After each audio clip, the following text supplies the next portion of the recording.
Good afternoon, and welcome to the third episode of Mental Health Matters, Returning with Resilience. As a leading provider of the highest quality evidence-based mental health services for children and adolescents for over 25 years now, we're excited to host this series, providing you with tips and tools and resources to help ease into that transition of returning back to in-person school and other activities. Our first series of Mental Health Matters, as I said, focuses on returning with resiliency. And we're expecting that some students will struggle a bit as we prepare, to make that transition back to in-person activities. And our goal is to give you those practical tips and resources to ease that transition. Today we're discussing, am I depressed or am I down? How do you know the difference? What are some tools and resources? And how do you know when to reach out for professional help?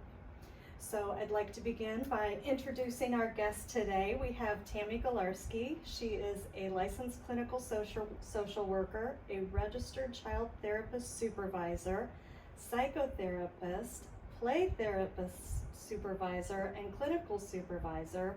And she's our very own Tykes&Teens school-based program liaison. Yeah. You have a lot going on. I have lots of hats, yes I do. Well, thank you for joining us today, Tammy. So I guess the first question is, how do you know the difference when you're just feeling a little down versus depressed? And what are signs that parents can look for? Right, sadness really is a normal reaction.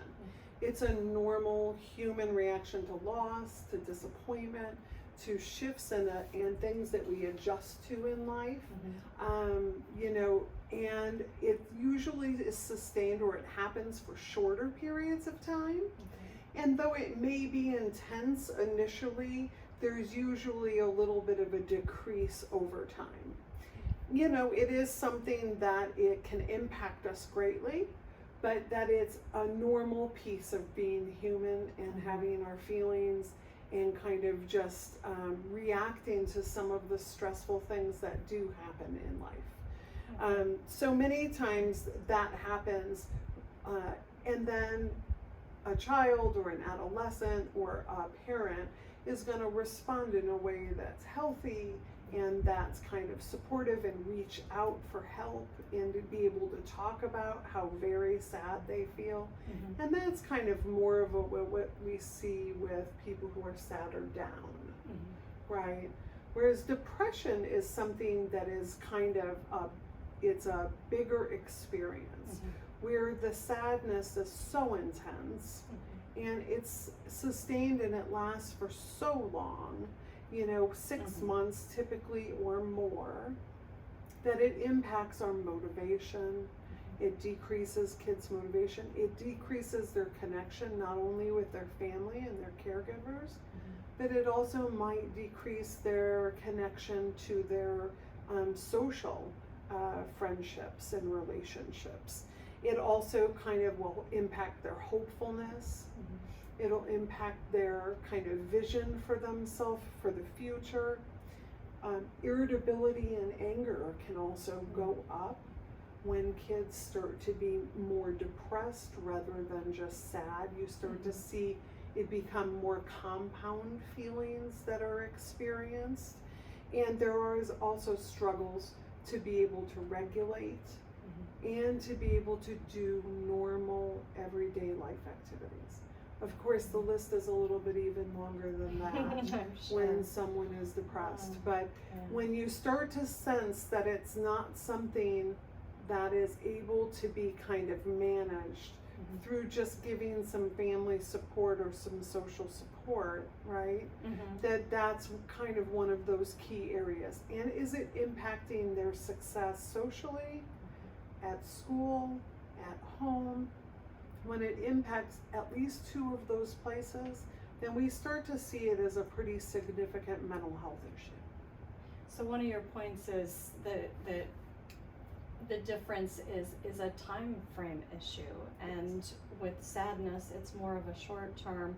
I'm guessing that's one of the things we're seeing coming out of COVID is what would typically be a short-term issue. This pandemic has gone on for a year and a half now. Right. So Absolutely. are we seeing more youth that are moving into more of that depression I would versus sadness? Yes, I do think that, because of the isolation Mhm. of quarantine and many students being virtually educated, though in some ways there might have been some benefit for some students, and of course for families for safety and health, that in many ways for mental health, that isolation was not helpful.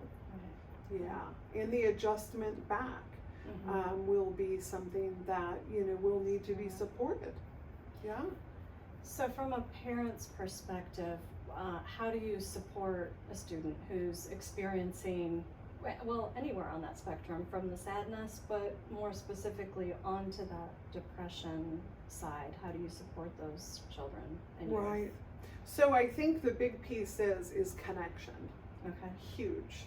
Okay. Right, is within families. So checking in, Okay. Communicating concern Mhm. in ways that is subtle and soft, in some ways soft and maybe not so always direct and right to the point, because it might then, what I always call, it might hold space for them to be able to feel it's safe enough to say, like, I'm not doing okay, I'm not doing well, I am really, really struggling. And to maybe even speak their truth that might be different Mhm. than what a parent or a family might actually want to really entertain, right?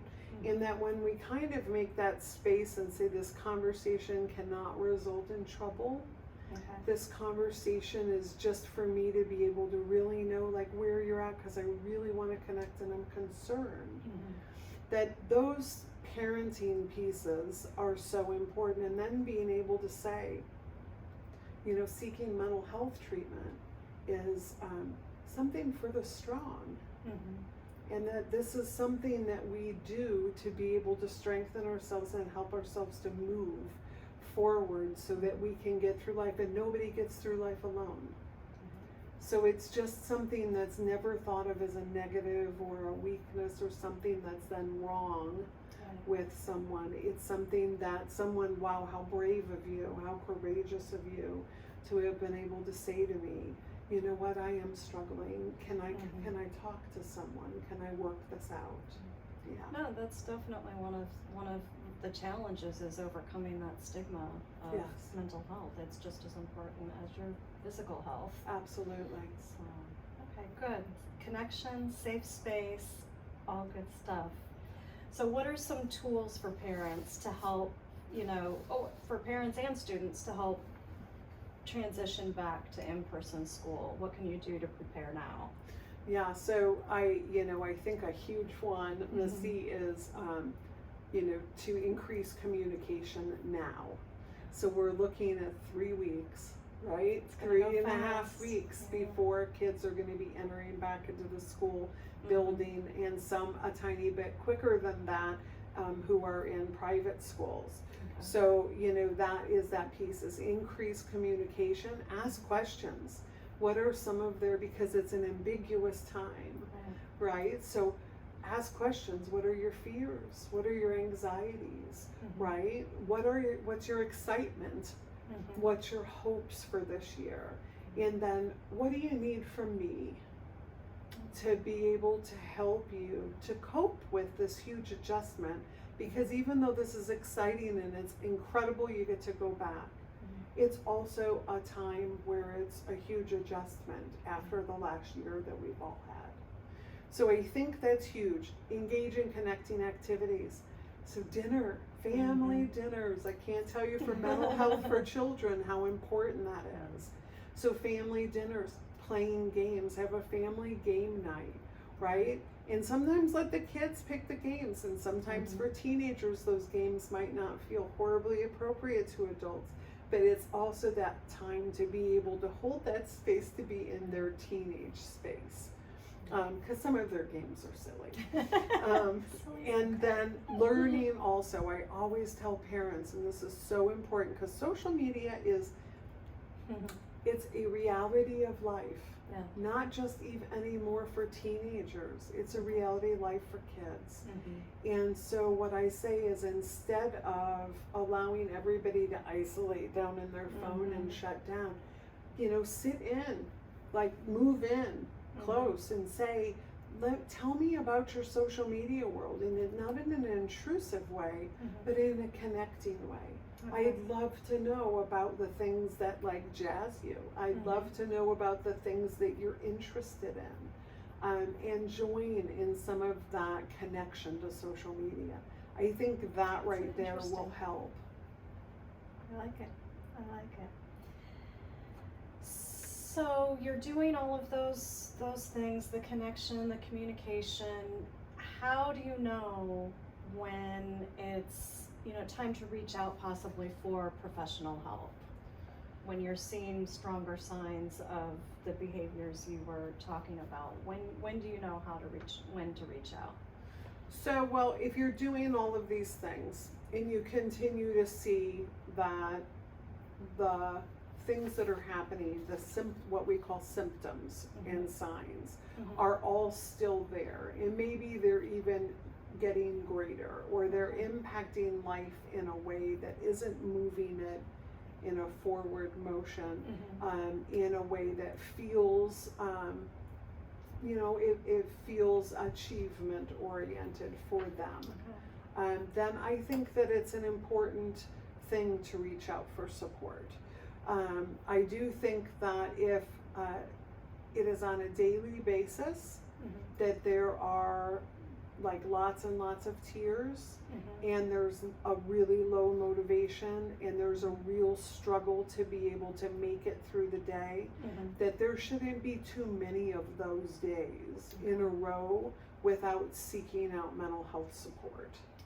And and there is a great deal of mental health support to be had, so that kids can access that within the community.